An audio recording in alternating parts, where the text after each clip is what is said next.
नमस्कार दोस्तों, एक बार फिर से आप सभी का स्वागत है। दोस्तों, आज के इस पर्टिकुलर वीडियो में हम हैजार्डस वेस्ट मैनेजमेंट का जो आपका हैजार्डस वेस्ट मैनेजमेंट है उसके इंट्रोडक्शन से रिलेटेड हैजार्डस वेस्ट का इंट्रोडक्शन, उसके डेफिनेशन वगैरह देखेंगे हम। Classification of hazardous waste, need for hazardous waste, मतलब इसकी आवश्यकता क्यों पड़ी, इसके वेस्ट मैनेजमेंट से रिलेटेड चीज़ें देखेंगे। सोर्सेज ऑफ हैजार्डस वेस्ट का क्या क्या सोर्स हो सकता है, effect on community, terminology, classification, storage and collection of hazardous waste, problem in developing countries, protection of public health and the environment. इन सारे टॉपिक्स को दोस्तों हम आज हैजार्डस वेस्ट से रिलेटेड एक प्रकार से इसका इंट्रोडक्शन से रिलेटेड जो भी इंपॉर्टेंट चीज़ें हो सकती है हम देखेंगे। बड़ा ही इंपॉर्टेंट टॉपिक है क्योंकि इससे क्वेश्चन आने की पूरी संभावना रहेगी। सिलेबस से भी है और ये टॉपिक भी थोड़ा बहुत ज़्यादा रिलेवेंट टॉपिक है, सोसाइटी से रिलेटेड है। इससे ट्रीटमेंट, हैजार्डस वेस्ट के ट्रीटमेंट से रिलेटेड दोस्तों वीडियो हमने अपलोड कर चुका है, आप जाके देख सकते हैं हैजार्डस वेस्ट का ट्रीटमेंट। आज हम इसके इंट्रोडक्शन से रिलेटेड बातें करेंगे। ओके, आइए स्टार्ट करते हैं।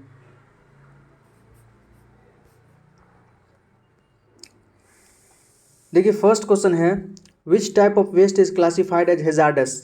हमने बोला था कि इसके इंट्रोडक्शन रिलेटेड ही बात करेंगे दोस्तों। तो हैजार्डस वेस्ट आज आपको और अच्छे से समझ में आ जाएगा, क्वेश्चन के माध्यम से इसका हम सारा कॉन्सेप्ट भी देखेंगे पीछे का। ओके, तो देखिए किस प्रकार के वेस्ट को हम हैजार्डस वेस्ट कहेंगे या उस हैजार्डस वेस्ट के अंदर उसको हम क्लासीफाई कर सकते हैं। केमिकल वेस्ट है, हाउस होल्ड है, या कमर्शियल है, या एग्रीकल्चर है। तो आसान क्वेश्चन है दोस्तों। हैजार्डस मतलब क्या, जो नुकसान, मतलब जो इन्वायरमेंट पे, ह्यूमन हेल्थ पे या इन्वायरमेंट को बहुत आसानी से लो कंसंट्रेशन में भी, मतलब जिसका लो कंसंट्रेशन भी हम सब के लिए लीथल हो सकता है, फैटल हो सकता है, उसको हम क्या किस में रखेंगे, हैजार्डस रखेगा, हैजार्डस वेस्ट के अंतर्गत रखेंगे। तो कौन हो सकता है, केमिकल ही हो सकता है। हाउस होल्ड वेस्ट हमारा हैजार्डस तो होता नहीं है, हाउस होल्ड बायोडिग्रेडेबल होता है यूजुअली, तो वो हैजार्डस नहीं है। कमर्शियल में भी दोस्तों ये भी हैजार्डस के अंतर्गत नहीं रखेंगे। एग्रीकल्चर वेस्ट भी हैजार्डस के अंतर्गत नहीं आएगा। तो केमिकल, जो मैक्सिमम केमिकल्स हैं हमारे लिए हैजार्डस ही है। ऑल राइट, तो फर्स्ट आंसर हो गया। देखिए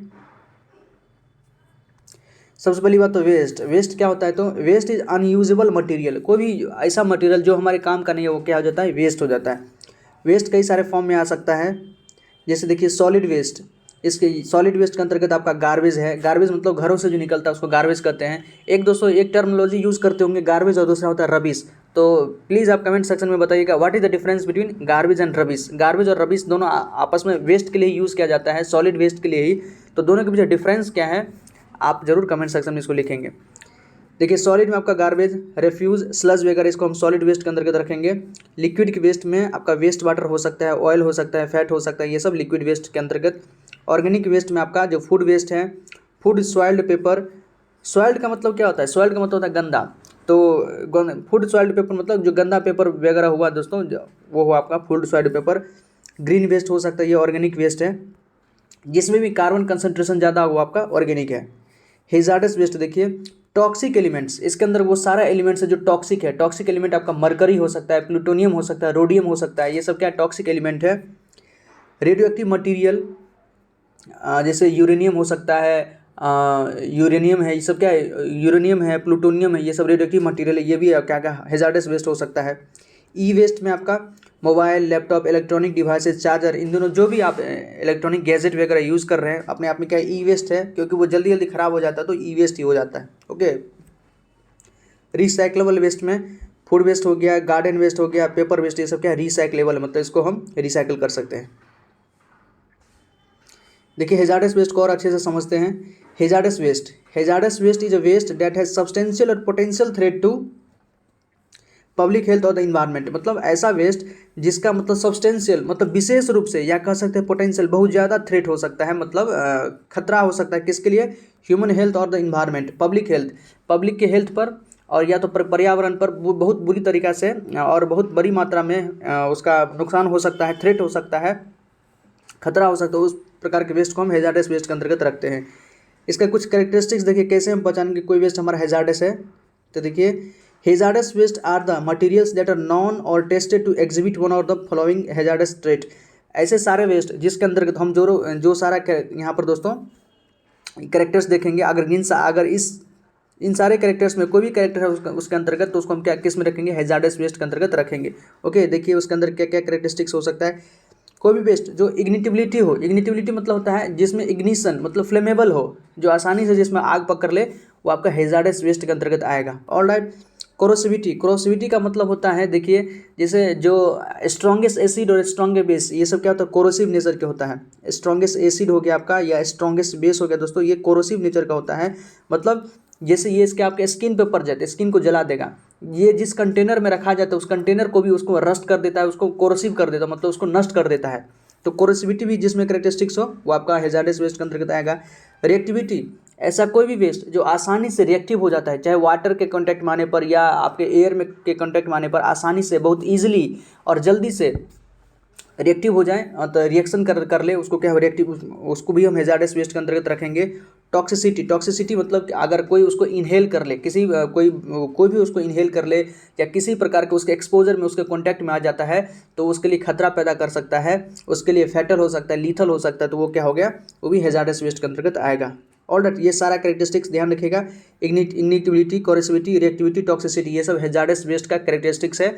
अगर इन सारे कैरेक्टरिस्टिक्स को कोई वेस्ट पुट करता है मतलब एग्जिबिट करता है तो वो सारा वेस्ट क्या होगा, हैजार्डस वेस्ट के अंतर्गत उसको रखेंगे। From the above example it is clear that chemical as a toxic element is a hazardous in nature. चूंकि केमिकल होता है टॉक्सिक नेचर का, केमिकल जो भी आपका टॉक्सिक नेचर का ही है, खतरा पैदा कर सकता है। पेस्टिसाइड वगैरह में केमिकल यूज़ होता है, ओके, ह्यूमन हेल्थ के लिए बहुत ज़्यादा नुकसान है, इन्वायरमेंट के लिए भी नुकसानदायक है, तो उसको हम किस में रखेंगे, हैजार्डस के अंतर्गत रखेंगे। ऑलराइट, आई थिंक आप हैजार्डस वेस्ट को अच्छे से समझ गए होंगे दोस्तों। नेक्स्ट क्वेश्चन है hazards substance have the following attribute. अभी हम पढ़े दोस्तों उसका कैरेक्टरिस्टिक्स के बारे में आपसे पूछ रहा है कि हैजार्डस जो भी सब्सटेंस है उसके अंदर कौन कौन सा कैरेक्टरिस्टिक्स हो सकता है। तो देखिए इग्निटिबिलिटी ऑब्वियसली है ही, तो जिसमें ज़्यादा हो वो चारों जिसमें आ जाए वही हमारा आंसर होगा। इग्निटिबिलिटी, रिएक्टिविटी, कोरोसिविटी ये सही है, रिएक्टिविटी, टॉक्सिसिटी ये भी सही है, सारा सही है दोस्तों, लेकिन इसमें ज़्यादा ऑप्शन को इंक्लूड किया है। इग्निटिबिलिटी, रिएक्टिविटी, कोरोसिविटी और एक और लिख देता है यहाँ पर टॉक्सिसिटी, तो और बेहतर होता। ओके, तो ये हमारा आंसर होगा। वैसे भी सेकंड ही हमारा आंसर होगा क्योंकि इसमें ज़्यादा चीज़ को रखा गया है। तो वैसा सारा वेस्ट जिसके अंदर ये कैरेक्टरिस्टिक्स हो, आपका इग्निटिबिलिटी हो सकता है, रिएक्टिविटी हो, कोरोसिविटी हो, टॉक्सिक नेचर का, वो सारा वेस्ट हमारा क्या होगा, हैजार्डस वेस्ट के अंदर उसको रखेंगे। देखिए hazardous waste have the following 4 characteristics. Hazardous waste के पास ये सारा कैरेक्टरिस्टिक्स हो सकता है, ये 4 कम से कम। Ignitability, any waste that is flammable, कोई भी वेस्ट जो फ्लेमेबल हो, आसानी से जिसमें आग पकड़ ले, कैन क्रिएट फायर, उसको हम इग्निटिबिलिटी या मतलब हैजार्डस वेस्ट के अंतर्गत रखेंगे। Example of this include liquid with flash point below 140 degree Fahrenheit. वैसा कोई भी लिक्विड जिसका फ्लैश पॉइंट अगर 140 डिग्री फ़ारेनहाइट से कम हो, दोस्तों आप कमेंट सेक्शन में जरूर इसको 140 डिग्री फ़ारेनहाइट को डिग्री सेल्सियस में कितना होगा आप बताइएगा कि 140 डिग्री फ़ारेनहाइट डिग्री सेल्सियस में कितना होगा, आप जरूर कमेंट सेक्शन में इसको बताएं। तो वैसा सारा वेस्ट या वैसा लिक्विड जिसका फ्लैश पॉइंट 140 डिग्री फ़ारेनहाइट से कम हो वो इग्निटिबिलिटी के अंतर्गत आएगा। सेकेंड है corrosivity, any waste typically acid and waste. देखिए कोरोसिविटी में हम यूजुअली एसिड और बेस को ही रखते हैं। That can rust and decompose has ability to melt through steel materials, जो स्टील मटेरियल को भी मतलब मेल्ट कर दे, स्टील मटेरियल को भी मेल्ट कर दे ह्यूमन स्किन का, क्या बात है। आप एसिड अटैक के बारे में सुने ही होंगे दोस्तों, स्ट्रॉन्गेस्ट एसिड अगर किसी की स्किन पे डाल दिया जाए पूरा का पूरा स्किन जल जाता है, गल जाता है, ओके, बहुत ही खतरनाक होता है वो। डिकम्पोज कर देता है पूरे का मतलब स्टील का मटेरियल हो या जिस बॉक्स में उसको हम बंद करके रखते हैं, जिस कंटेनर में, उसको भी उसको रस्ट कर देता है, डिकम्पोज कर देता है, वो उसका कोरोसिव नेचर है। Example of this include aqueous waste with an acidity level of equal to or less than 2 pH or equal to greater than 12.5 pH। देखिए वैसा सारा वेस्ट है जिसका एसिडिटी लेवल मतलब एसिडिक स्ट्रेंथ कितना होना चाहिए, 2 pH के आसपास हो, 2 या 2 से कम, मतलब 1 हो सकता है, 2 हो सकता है, वो आपका कोरोसिव नेचर के अंतर्गत आएगा। या pH लेवल 12.5 या 12 से आपका 13-14 के आसपास में जा सकता है, मतलब स्ट्रॉन्गेस्ट एसिड या स्ट्रॉन्गेस्ट बेस कहिए। pH अगर कम हो तो स्ट्रॉन्ग एसिड में आएगा, और pH अगर ज़्यादा हो 12 से ऊपर हो तो स्ट्रॉन्गेस्ट बेस के कैटेगरी में आएगा। ओके, तो इस प्रकार का नेचर हो तो उसको हम रखेंगे कोरोसिविटी में। नेक्स्ट देखते हैं रिएक्टिविटी। रिएक्टिविटी देखिए दोस्तों, पोटेंशियल फॉर एक्सप्लोसिव मिक्सर और violent reaction when combined with water, मतलब अगर एक्सप्लोसिव नेचर का होना चाहिए, अगर वाटर के साथ उसको हम मिक्सअप कराते हैं या वाटर के साथ उसको हम मिक्स कराते हैं तो वो क्या आसानी से रिएक्शन कर लेता है, तो उसको हम क्या करेंगे, रिएक्टिविटी नेचर के अंदर रखेंगे, वो भी आपका हैजार्डस वेस्ट है। Next toxicity, any waste that is fatally poisonous, मतलब जो बहुत ज़्यादा पॉइजनस हो, खतरनाक हो, जहरीला हो, व्हेन इंजेस्टेड अगर कोई इसको इंजेस्ट कर लिया हो, अपने अंदर ले लिया हो, या किसी प्रकार का हम एब्जॉर्ब उसको कर लेते हैं या उसके एक्सपोजर में आ जाते हैं। Example of this include lithium sulphur battery. जो लिथियम सल्फर बैटरी है दोस्तों वो अपने आप में एक्सप्लोसिव है। आप जानते हैं कि इन दोनों मोबाइल में जो बैटरी यूज़ हो रहा है वो भी क्या है, लिथियम बैटरी हमारा।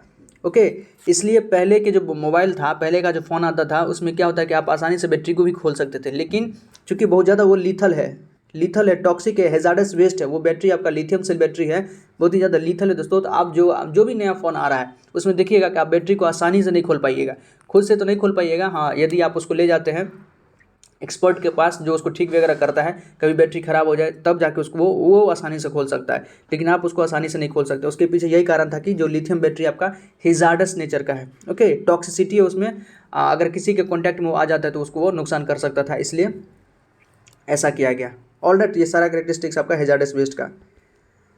नेक्स्ट है ocean and atmospheric assimilation comes under which stage of hierarchy of option for handling hazardous waste. देखिए हैजार्डस वेस्ट का जब हम हैंडलिंग करते हैं, हैंडलिंग मतलब एक प्रकार का वेस्ट ट्रीटमेंट करते हैं या उसको हम किसी प्रकार से ठिकाना लगाते हैं, डिस्पोजल हम करना चाहते हैं, तो उसमें ओशियन और एटमॉस्फेरिक एसिमुलेशन को या तो हम उसको ओशियन के अंदर डाल देते हैं या एटमॉस्फेयर में ऐसे ही छोड़ देते हैं, मिला देते हैं। एसिमुलेशन का मतलब मिला देते हैं, किसी प्रकार का लैंड डिस्पोजल करा दिए, तो वो किस अंतर्गत आता है, किस स्टेज में, हायरार्ची के किस स्टेज में आता है। कई सारे स्टेज आपका हायरार्ची का फर्स्ट स्टेज है, सेकंड स्टेज है, मिडिल स्टेज है, या none of the above.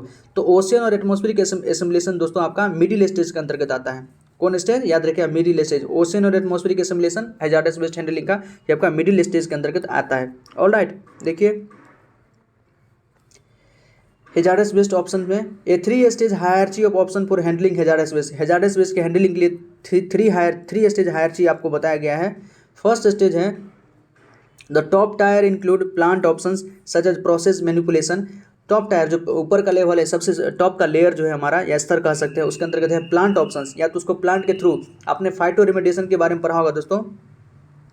Phyto remediation, bio remediation, इसके में क्या करते हैं कि प्लांट के मदद से या किसी माइक्रो ऑर्गेनिज्म की मदद से, बायो रेमेडिएशन मतलब किसी माइक्रो ऑर्गेनिज्म से मदद से, या फाइटो रेमेडिएशन मतलब किसी प्लांट के हेल्प से हम उसके टॉक्सिसिटी लेवल को, हैजार्डस नेचर को कम करते हैं। ऑलराइट, तो ये आपका प्लांट ऑप्शंस हो सकता है। उसमें प्रोसेस मैनिपुलेशन, उसको मॉडिफाई कर देते हैं, मतलब अगर कोई ज़्यादा हैजार्डस नेचर का है तो उसको हम लेस हैजार्डस में कन्वर्ट करने का कोशिश करते हैं।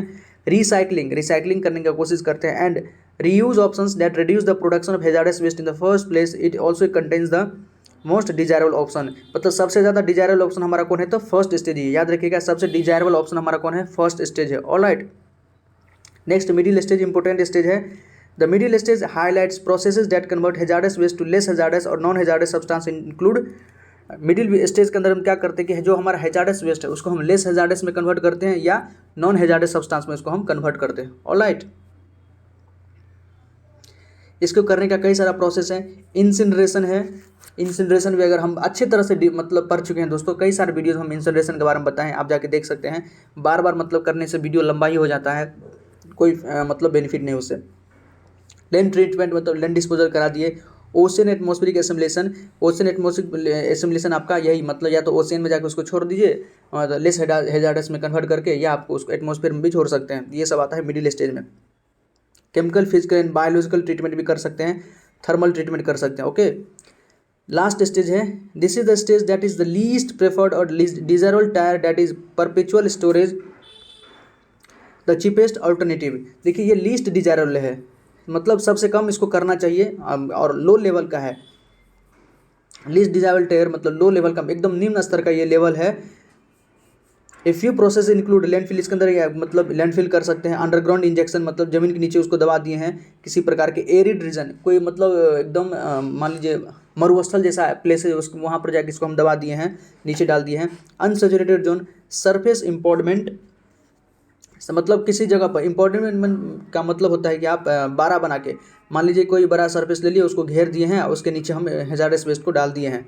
Salt formation and waste piles, तो ये सब हमारा थर्ड स्टेज के अंतर्गत आता है। याद रखिएगा जो हमारा फर्स्ट स्टेज था वो ज़्यादा डिजायरेबल था, मोर डिजायरेबल ऑप्शन, और जो लास्ट स्टेज है लिस्ट डिजायरेबल ऑप्शन है। और ओशन एटमॉस्फेरिक एसिमुलेशन आपसे पूछ दे, इंसिनरेशन पूछ दे, आपका थर्मल ट्रीटमेंट वगैरह पूछ दे, तो ये सब हमारा सेकेंड स्टेज या मिडिल स्टेज के अंतर्गत आता है। Next question, very very important question दोस्तों, mercury pollution, mercury related question हर एक एग्जाम में आता है।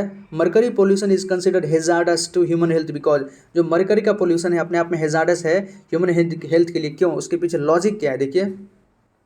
फर्स्ट है, mercury is a pure metal and hard to digest. एक मतलब शुद्ध मेटल होता है और डाइजेस्ट मतलब बहुत डाइजेस्ट के लिए बहुत ज़्यादा हार्ड होता है, मतलब आसानी से हम उसको डाइजेस्ट नहीं कर सकते हैं। सेकेंड है, mercury accumulate and it's concentration increase high up in the food chain. Mercury जमा होते जाता है और इसका जो कंसंट्रेशन होता है जो फूड चेन में, जो टॉप कंज्यूमर कह सकते हैं, आपने पढ़ा होगा producer, primary consumer, secondary consumer, tertiary consumer, उसके बाद टॉप कंज्यूमर। तो टॉप कंज्यूमर में इसकी कंसंट्रेशन बहुत ज़्यादा बढ़ जाती है। सेकेंड है, mercury is highly soluble in water and easily absorb by human body. And the last, mercury is heavy and is not disperse by the wind. तो हमारा जो मोर डिजायर्ड ऑप्शन दोस्तों सबसे ज़्यादा इंपॉर्टेंट है यही कि mercury accumulate and it's concentration increases high in the food chain. Mercury क्या होता है? एक्यूमुलेट होते जाता है, मरकरी जो है एक्यूमुलेट होते जाता है फूड चेन में, और इसका कंसंट्रेशन जो फूड चेन में टॉप कंज्यूमर में सबसे ज़्यादा देखा जाता है। ये घटना, इस पर दोस्तों एक केस स्टडी भी हो चुका है, उसके बारे में थोड़ा बहुत बता देते हैं। देखिए, आपने पढ़ा होगा दोस्तों डीडीटी के बारे में। डीडीटी क्या है? डीडीटी हो गया आपका एल्यूमिनियम हो गया, मरकरी हो गया, आयरन हो गया दोस्तों, कुछ पेस्टिसाइड है, और एक कुछ पेस्टिसाइड है, फिनोलिक कंपाउंड है, उसका एबीएस मतलब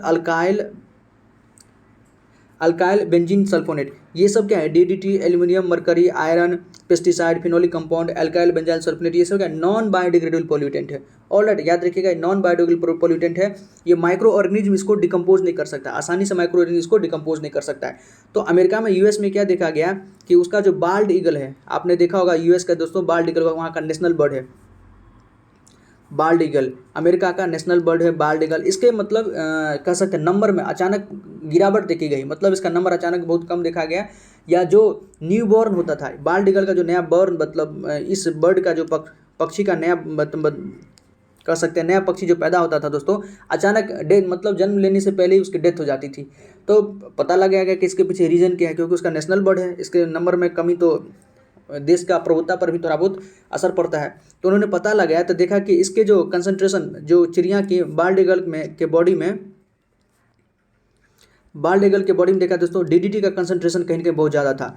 डीडीटी का कंसंट्रेशन ज़्यादा आ गया तो पता लगा कि ये डीडीटी तो खाता नहीं है, डीडीटी पर फीड करता नहीं, इसके अंदर ये कंसंट्रेशन बढ़ा कैसे? तो पता लगाया, बहुत ज़्यादा रिसर्च करने के बाद पता चला कि देखिए होता क्या है, समुद्र के अंदर, ओशियन के अंदर क्या है तो फाइटोप्लैंक्टन है, फाइटोप्लैंक्टन है। ओके, फाइटोप्लैंक्टन है। जैसे आप ट्री इकोसिस्टम पढ़े होंगे, वहाँ पर प्रोड्यूसर क्या है? ट्री होता है। उसी प्रकार से ओशियनिक इकोसिस्टम में जो प्रोड्यूसर होता है वो हमारा फाइटोप्लैंक्टन है। ओके, फाइटोप्लैंक्टन प्लांट, ये बहुत छोटा प्लांट है, इस पर ग्रो करता है जू प्लैंक्टन, ये प्रोड्यूसर होता है। ओके, हम फूड चेन के बारे में बात कर रहे हैं, ये प्रोड्यूसर होता है, इस पर ग्रो करता है जू प्लैंक्टन। जू प्लैंक्टन पे ग्रो करता है मतलब जू प्लैंक्टन को खाता है स्मॉल फिश, स्मॉल फिश को खाता है लार्ज फिश, लार्ज फिश को बाल्ड ईगल, बाल्ड ईगल हो सकता है या फिश ईटिंग बर्ड कुछ हो सकता है, ये उसको सब एक दूसरे को खाते हैं। मतलब producer, primary consumer, secondary consumer, tertiary consumer, top consumer. तो बाल्ड ईगल जो था वहाँ पर टॉप कंज्यूमर था, वो मछलियों को खाती थी। तो ओशियन के अंदर कहीं ना कहीं किसी न किसी रूप से जो है मरकरी का कंसंट्रेशन बढ़ गया था, कहीं लीकेज हो गया हो, या मतलब जाके लोग डिस्पोजल कर देते हैं ऐसे ही हेजार्डस वेस्ट को जाके समुद्र में छोड़ देते हैं। तो उसको वो फाइटोप्लैंक्टन उसको मतलब इंजेस्ट किया, उसके बाद जू प्लैंक्टन उसको इंजेस्ट किया, स्मॉल फिश, लार्ज फिश, और अल्टीमेटली जो है फिश ईटिंग बर्ड या बाल्ड ईगल जो उसको इंजेस्ट किया दोस्तों, इसका कंसंट्रेशन लगातार बढ़ते गया, डीडीटी का कंसंट्रेशन लगातार बढ़ते गया। और डीडीटी में क्या कैरेक्टरिस्टिक्स है, ये कैल्शियम मेटाबॉलिज्म को कम कर देता है। ओके, कैल्शियम को मतलब इरेगुलर कर देता है। और जो बर्ड का नया न्यू बॉर्न जो पैदा होता था उसमें ऑब्वियसली चिड़िया क्या देती है, अंडा देती है दोस्तों, एग देती है, और एग का जो बाहर का सेल होता है किसको कैल्शियम कार्बोनेट का बना होता है, उसमें कैल्शियम अगर सही से नहीं रह पाएगा, कैल्शियम का कंसंट्रेशन अगर प्रॉपर ना हो तो वो क्या हो जाता था, हैचिंग करने से पहले ही टूट जाता था। कैल्शियम मतलब उसका जो एग सेल है पहले ही टूट जाता था, जिसके कारण न्यू जो बर्ड होता था वो पैदा नहीं ले पाता था। ओके, इसके कारण वहाँ पर डेथ बहुत सारे मतलब चिड़ियाओं की नंबर में गिरावट देखी गई। यही इसको कहते हैं बायो मैग्निफिकेशन, बायोलॉजिकल इस मतलब टर्मिनोलॉजी से दोस्तों बहुत सारा क्वेश्चन प्रत्येक बार एग्जाम में पूछा जाता है, चाहे कोई भी एग्जाम हो ये क्वेश्चन आता ही है। एक तो बायोलॉजिकल मैग्निफिकेशन और सेकंड है बायोफोर्टिफिकेशन। बायोफोर्टिफिकेशन के बारे में किसी दिन और बात करेंगे। ये आपका बायोलॉजिकल मैग्निफिकेशन मतलब मैग्नीफाई हो रहा है बायोलॉजी के मदद से, बायोलॉजी की मदद से किसी नॉन पॉइजनस एलिमेंट का, जैसे डीडीटी का यहाँ पर मैग्नीफिकेशन हो रहा है। जो फाइटोप्लैंक्टन था बहुत कम कंसंट्रेशन भी वो मरकरी को इंजेस्ट किया होगा, उसके बाद जू plankton, small fish, large fish, और इसका कंसंट्रेशन बढ़ते गया। इवन जो फिश ईटिंग बर्ड था बाल्ड ईगल, उसके अंदर 25 ppm तक देखा गया DDT.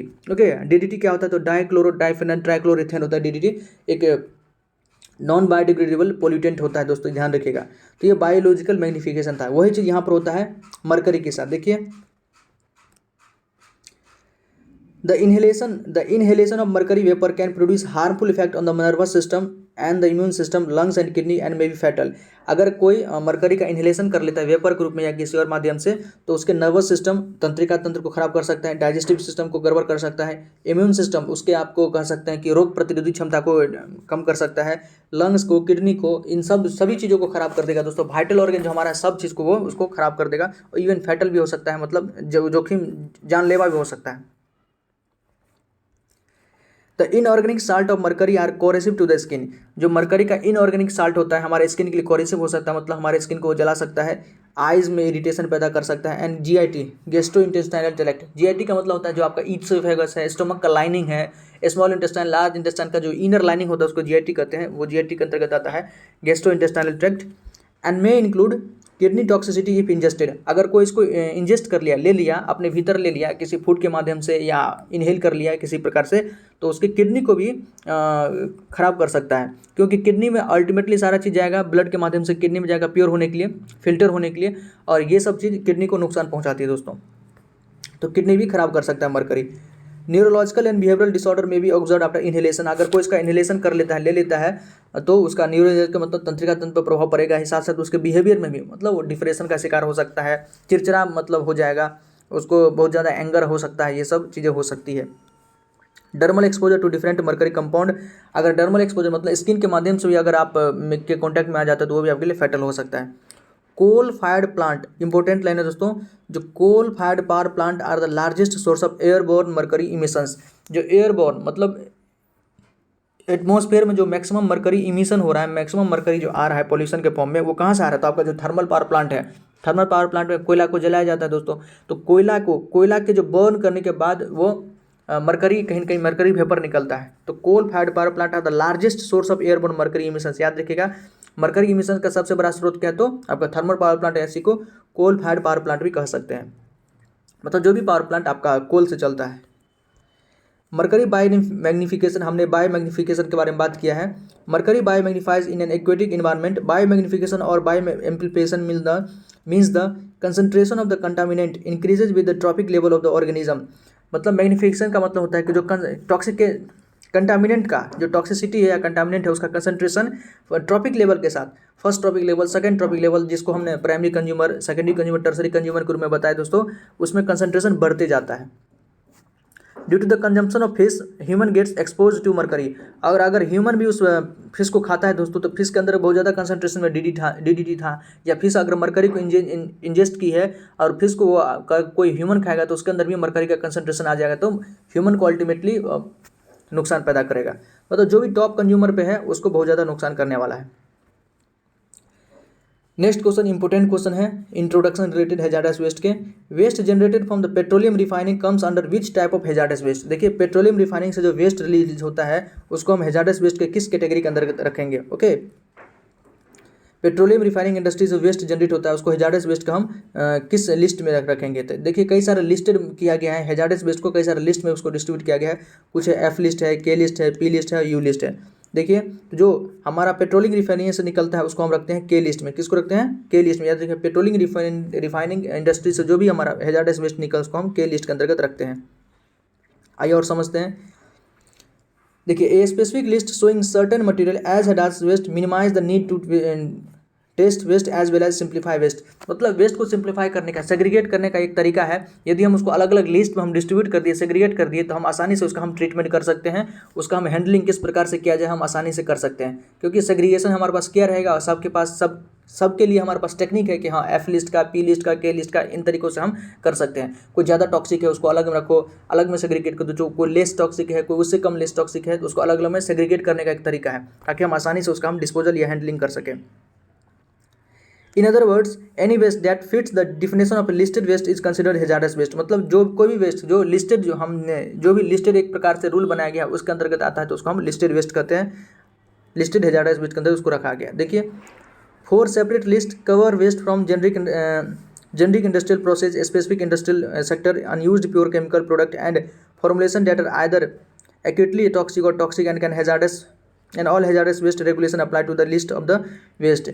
4 separate list cover waste, मतलब इसमें के अंदर 4 लिस्ट है total, F list, K list, U list और पी लिस्ट। ओके, अलग अलग इंडस्ट्रियल से अलग अलग इंडस्ट्रियल प्रोसेस से जो वेस्ट निकलता है उसको यहाँ पर उसके एक्यूटली टॉक्सिक, कोई कम टॉक्सिक हो सकता है, कोई क्रॉनिक लंबे समय तक टॉक्सिसिटी उसका नेचर हो सकता है। इन सब चीज़ों पर, इन सब बेसिस पर उनको डिस्ट्रीब्यूट किया गया अलग अलग लिस्ट में।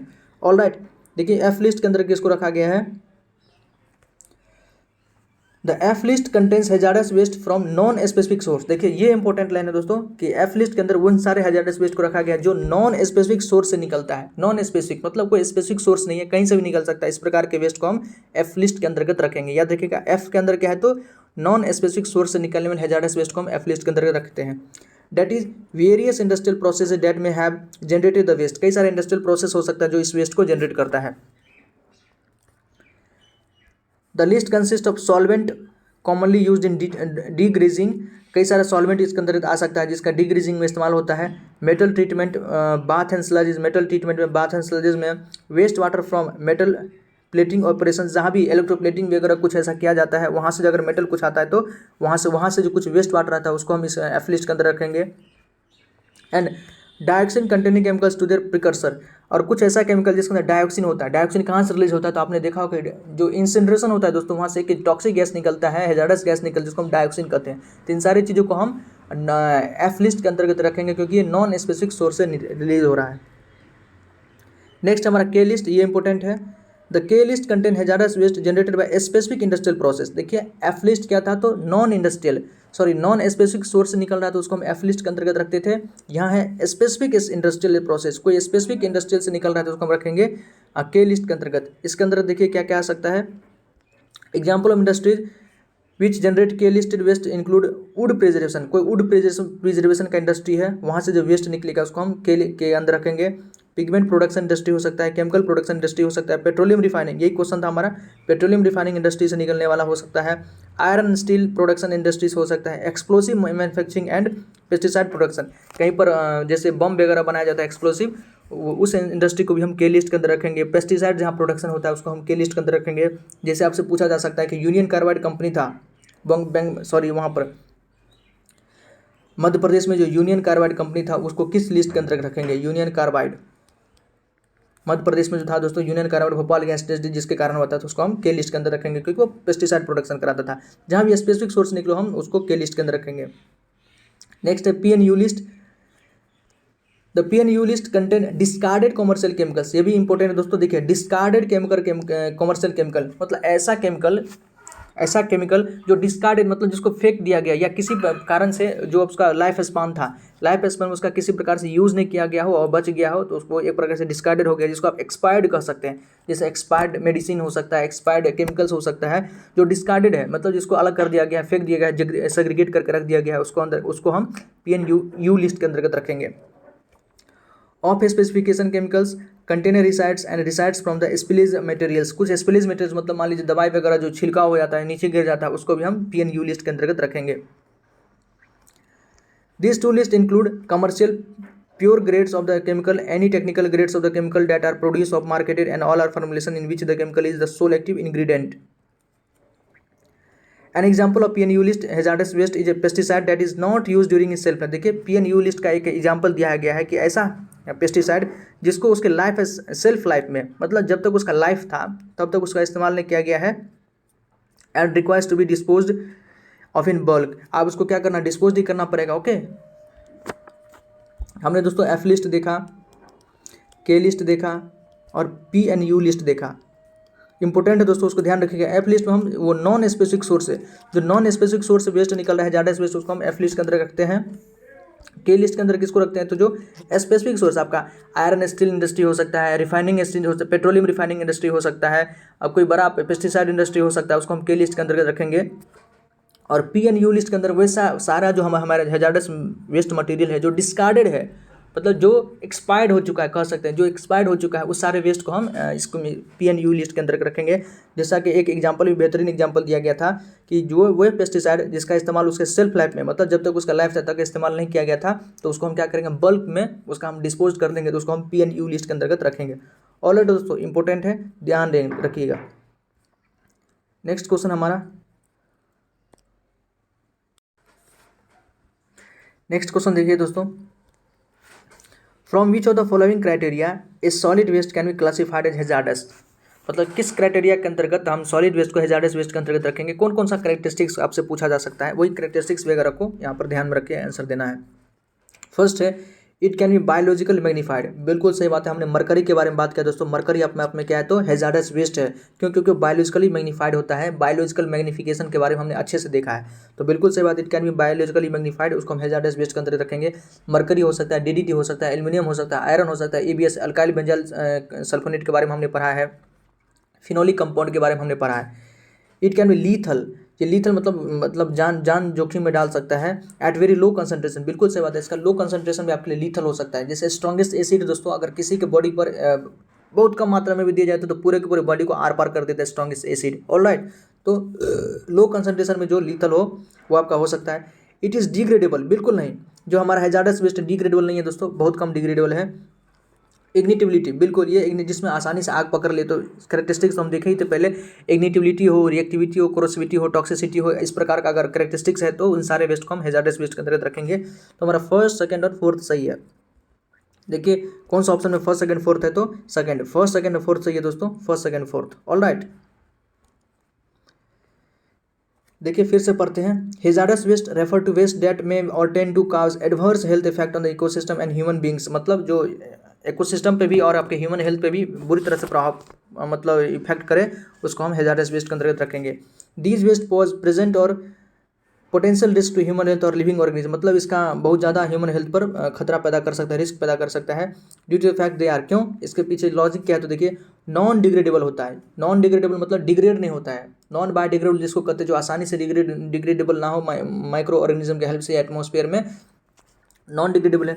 परसिस्टेंस इन नेचर, मतलब नेचर में एज इट इज़ रहता है, जैसे आप उसको थ्रो कर दीजिएगा उसी प्रकार से एज इट इज़ रहेगा, वो नुकसान ही करेगा, आपके सॉइल को नुकसान कर सकता है, किसी के कॉन्टैक्ट में आ गया कोई, अगर कैटल उसको इंजेस्ट कर लिया तो कैटल को भारी नुकसान हो सकता है। तो persistence in nature can be biologically magnified, biological magnification इसका होता है कि ट्रॉपिक लेवल में इसका कंसंट्रेशन बढ़ते जाता है, उसी को बायोलॉजिकल मैग्निफिकेशन हम कहते हैं। DDT के बारे में और बाल्ड ईगल के बारे में पूरा केस स्टडी हमने पढ़ा है दोस्तों। नेक्स्ट है और हाईली टॉक्सिक, बिल्कुल बहुत ज़्यादा टॉक्सिक हो सकता है, एंड इवन लेथल, लीथल मतलब जो आपके सीधे आपके हेल्थ पे, आपके जान पे खतरा पैदा कर सके, एट वेरी लो कंसंट्रेशन, जिसका लो कंसंट्रेशन भी आपके लिए जानलेवा हो, आपका लीथल है। By using either of the both of the following criteria we can identify whether or not waste is hazardous, इन सारे क्राइटेरिया को देख के हम पता कर सकते हैं कौन सा वेस्ट हमारे लिए हैजार्डस है या नहीं है। The list provided by government agency declare that substances as hazardous, कुछ सब्सटेंस सरकार के द्वारा, जो गवर्नमेंट के द्वारा जो लिस्ट प्रोवाइड किया गया कि किस वेस्ट को हैजार्डस के अंदर रखेगा, वही आपका जो जिसमें कैरेक्टरिस्टिक्स हो, आपका इग्निटिबिलिटी हो, कोर्सिविटी हो, रिएक्टिविटी और आपका टॉक्सिसिटी हो, उन सारे वेस्ट को हम हैजार्डस वेस्ट के अंतर्गत रखेंगे। ऑलरेडी दोस्तों इंपॉर्टेंट क्वेश्चन है, ध्यान रखिएगा। नेक्स्ट क्वेश्चन है, ड्यूरिंग केमिकल ट्रीटमेंट, जब हम केमिकल का ट्रीटमेंट करते हैं ऑफ हैजार्डस वेस्ट मैनेजमेंट के लिए, the encapsulation of individual particle knowledge, encapsulation के बारे में हम दोस्तों हैजार्डस वेस्ट ट्रीटमेंट जब पढ़ा था उसमें भी हम बताए थे, फिर से आज क्वेश्चन आया तो आज फिर देखेंगे और आपका कंसेप्ट क्लियर हो जाएगा। देखिए जब हम हैजार्डस वेस्ट मैनेजमेंट के लिए हम केमिकल ट्रीटमेंट करते हैं तो इनकैप्सुलेशन, हम इंडिविजुअल पार्टिकल को इनकैप्सुलेशन करते हैं, तो उसको हम किसको, इंडिविजुअल पार्टिकल का इनकैप्सुलेशन क्या कहलाता है, तो माइक्रो इंस्कैप्सुलेशन, याद रखिएगा इंडिविजुअल पार्टिकल का जो इंस्कैप्सुलेशन कहलाता है आपका माइक्रो इंस्कैप्सुलेशन कहलाता है।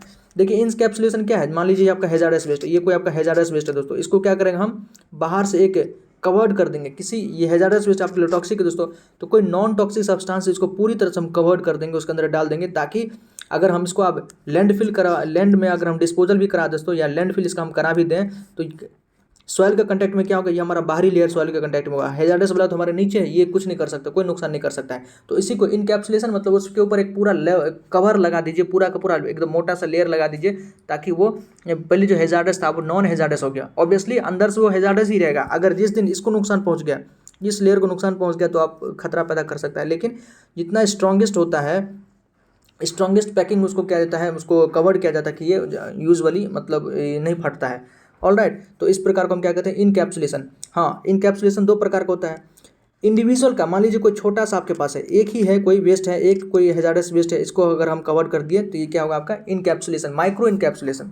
माइक्रो मतलब छोटा, लेकिन आपके पास ऐसा ऐसा बहुत सारा है दोस्तों, बहुत सारा हैजार्डस वेस्ट है और उसको आपको इनकैप्सुलेशन करना है तो उसको कहते हैं माइक्रो या मैक्रो इनकैप्सुलेशन। ऑलराइट, बहुत सारा का अगर कर रहे हैं तो होगा मैक्रो हो गया, इंडिविजुअल का एक का कर रहे हैं तो आपका माइक्रो हो गया। ऑलराइट, ध्यान रखिएगा।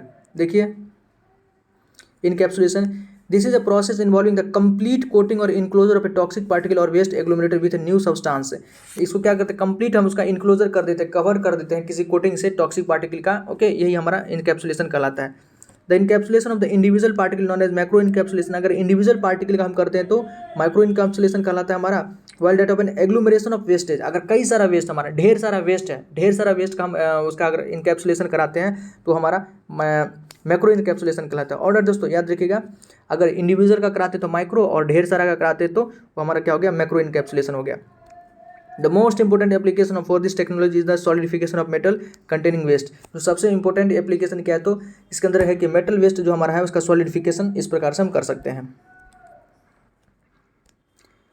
Technology could potentially be an important alternative technology with measure use bring to treat waste to make them acceptable for land disposal। मतलब इस प्रकार की टेक्नोलॉजी है ताकि हम उसको आसानी से लैंड डिस्पोजल भी कर सके और हमारे लिए कोई वो लीथल या टॉक्सिक नहीं हो सकता है। ऑलराइट, क्योंकि आप उसको कवर कर दिए हैं तो जो सॉइल के कॉन्टैक्ट में होगा वो बाहरी लेयर होगा, वो आपको किसी प्रकार का नुकसान नहीं करेगा।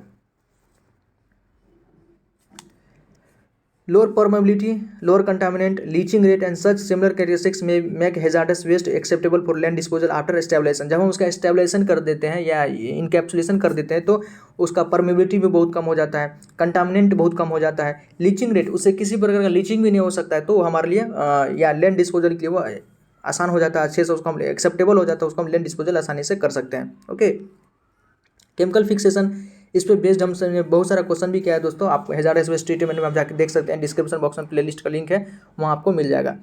This implies that transformation of toxic contaminant into new non toxic compound.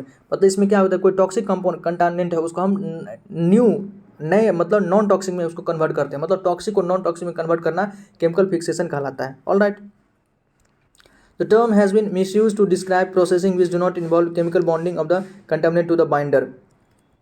Stabilization, this refers to a process by which waste is converted to a more chemical stable form. Stabilization मतलब क्या, जो अनस्टेबल वेस्ट है, जो हमारा unstable है, जो ज़्यादा reactive हो सकता है, ऑब्वियसली जो अनस्टेबल होता है ना वही ज़्यादा रिएक्टिव होता है। देखिएगा जो अनस्टेबल कंपाउंड है वो रिएक्टिव ज़्यादा होता है, तो यहाँ पर क्या करते हैं स्टेबलाइजेशन में अनस्टेबल को हम स्टेबल कर देते ताकि वो लेस रिएक्टिव बन जाए। Subsuming solidification stabilization represent the use of chemical reaction to transform the toxic component into a new non-toxic compound or substance। Okay, so stabilization हो सकता है, solidification हो सकता है, इन सब का अल्टीमेटली हमारा एम यही है कि टॉक्सिक नेचर को हमको नॉन टॉक्सिक नेचर में कन्वर्ट करना है। ऑलराइट, नेक्स्ट क्वेश्चन इंपॉर्टेंट है, which one of the following is the source of radioactive hazardous waste. देखिए रेडियोएक्टिव हैजार्डस वेस्ट का आपका सोर्स कौन हो सकता है। फर्स्ट है ड्राई क्लीनर, यहाँ रेडियो एक्टिव याद रखिएगा दोस्तों, बहुत रेडियो एक्टिव तो और आसान हो जाता है हमारे लिए। Waste control agency, biomedical research facility, none of this. तो कहाँ से रेडियो एक्टिव वेस्ट निकल सकता है, ड्राई क्लीनर के पास कौन सा रेडियो एक्टिव मटेरियल आ सकता है, ऐसा कुछ है ही नहीं। वेस्ट कंट्रोल एजेंसी के पास भी रेडियो एक्टिव मटेरियल नहीं डालते हैं।